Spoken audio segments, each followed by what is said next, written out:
Finally, we are at the last of the character discussions. Let's talk about Chibiusa. She's actually very much the same in both adaptations personality-wise, and she's mostly irritating in the anime because, again, we get to see her flaws. She is a princess, she kind of grew up a little bit spoiled.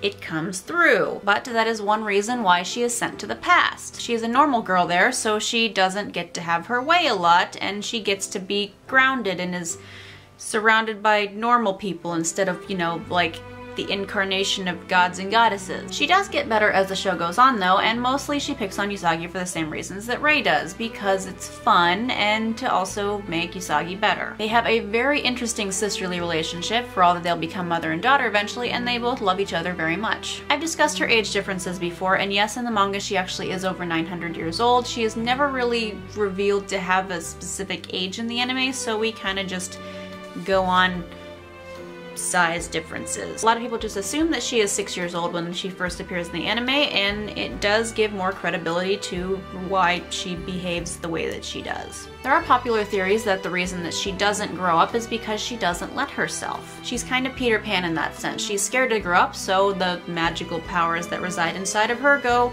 okay, you're not gonna grow up then. I mean, come on, she is the daughter of the silver crystal carrier and the golden crystal carrier, and she herself has the pink moon crystal, so there's a lot of magic inside of her, and I'm really interested to see like how the fact that she is kind of the heir to two really powerful crystals, plus she has her own, like how that's going to affect her queenship in the future. Like I think I need to go write some fanfics. Like Chibiusa's entire character development over this dream arc is that she needs to like let go of her subconscious fears that she doesn't want to ever be an adult, and leaving that out is like really the biggest reason why Super S's adaptation kind of fell flat on its face. There was much less focus on Chibiusa's story arc and more focus on Chibiusa being like the key to the Pegasus Ex Machina, and there's so many things that just kind of went really skeevy and weird and there's just this really bad undercurrent of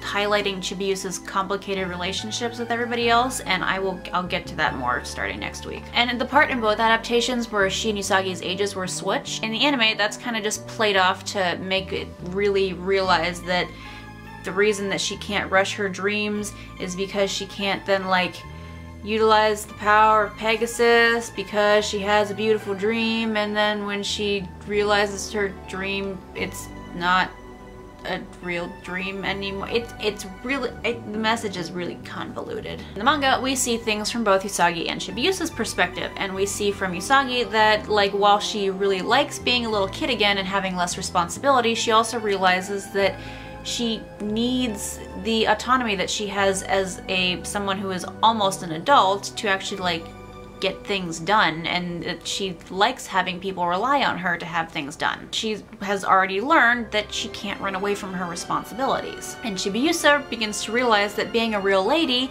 is more than being tall and beautiful. It's responsibility and having people count on you to get things done. And yes, that's really scary, but that's what she wants. She wants to be a more dependable person and somebody who can volunteer to do something and not be scoffed at because she's a little kid. She comes to understand that, you know, the downside of it's being really scary to grow up is balanced out by some really great things, and she starts to let her fears go. And that pays off when we see her come back very briefly in the Stars arc, where we actually see that she's more grown up. She actually has a conversation with her mother about how she knows that it is dangerous to go back in the timeline when it's so unstable right now, but it's something that she feels that she needs to do despite the consequences, and that is such a wonderful cap on her character arc. And finally, though she is not one of our main characters, I really need to talk about Sailor Cosmos. Mostly because I failed to talk about her in the story arc part, but also because she's just an interesting character on her own. And I won't discuss the villains or other really side characters because for the most part their major differences are that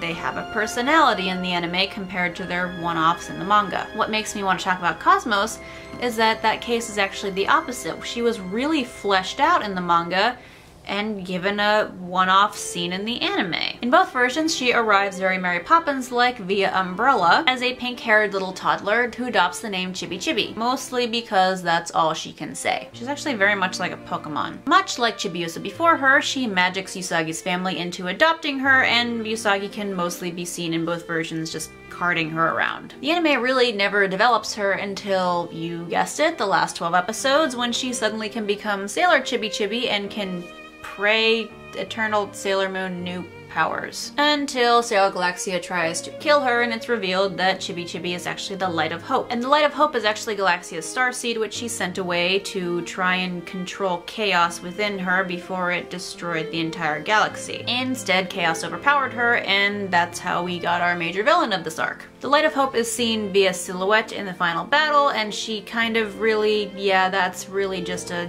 picture of Sailor Cosmos. She then becomes a sword, which Usagi then refuses to fight with, and then Galaxia destroys the sword, and then ChibiChibi is dead and gone, and then she does appear again after Sailor Moon does her naked power charge at Galaxia and redeems her. ChibiChibi's starseed led Mamoru's starseed back to Usagi, and after they are reunited, she flies away to join the rest of the starseeds in their quest to get back to their home planets. And that's not me butchering it for you. That's actually what happened. We all saw it. The manga showed Sailor ChibiChibi appearing much earlier. She actually was like the guardian of the incense pot that Princess Kekiu lived in, inhabited, stayed in for a while. There was an incense pot and Sailor Kekiu was involved. When ChibiChibi revealed to the Starlights that Princess Kekiu was alright, Princess Kekiu then said, "Hey, she's a Sailor Guardian too," and then ChibiChibi proved it by shouting, "ChibiChibi power makeup." Never said that the Stars manga was perfect either. Also, she starts speaking more fluent sentences. ChibiChibi flew with Eternal Sailor Moon and Princess Kekiu and the Starlights to investigate the disappearances of the Outer Senshi in their palaces, and then they went on to the final battle in the center of the galaxy, and she was able to summon Sailor Chibimoon and the Sailor Quartet to help in the battle against Sailor Heavy Metal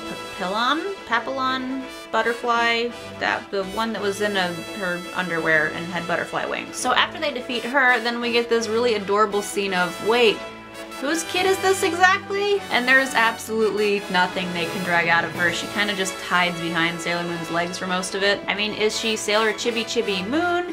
Is she Usagi's second daughter? And then Sailor Vesta is like, well, I thought that the queen could only have one princess at a time. And then Chibiusa's like, I'm pretty sure she's not my sister. And then they're like, maybe she's your daughter. And she's like, oh god, maybe she is. Wait, no, I don't think she is. And then we learn absolutely nothing else about ChibiChibi, and it's just concluded with, all we know is she's very powerful and she's a friend. Sailor ChibiChibi does finally reveal who she is after Sailor Moon and Galaxia have pummeled the crap out of each other at the foot of the Galaxy Cauldron, and ChibiChibi urges Sailor Moon to destroy the Galaxy Cauldron. For those of you not in the know, the Cauldron is where all of the planets and the stars and all the Sailor Senshi are born, as well as chaos, and with the destruction of the Cauldron, all wars would stop forever.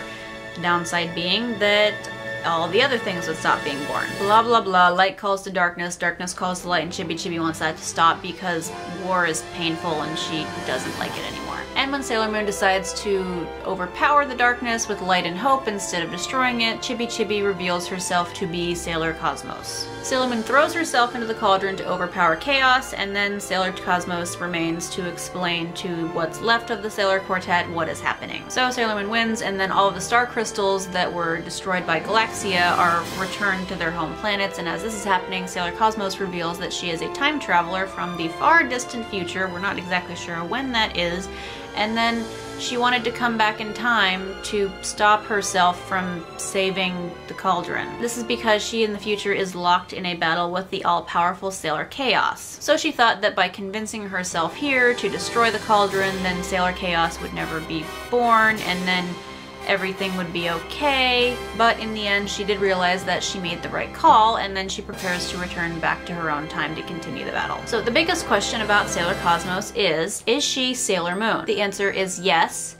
and also no. The newest translation of the manga are a little bit clearer than the original English translation, and we kind of get the idea that she is a future incarnation of Sailor Moon. But at the same time, Naoko has kind of dodged this question in all interviews when it's asked. And in the end of the series, when Mamoru is waxing poetic, as he is wont to do, he says, "Sailor Moon, you will likely be forever immortal, the most beautiful shining star." So, will Usagi live forever? Or will her spirit continue to reincarnate over and over, eventually advancing into a powerful form of Sailor Cosmos? Those are questions that you get to think about. I will see you guys next week. We go into relationships. Thanks for watching. Bye.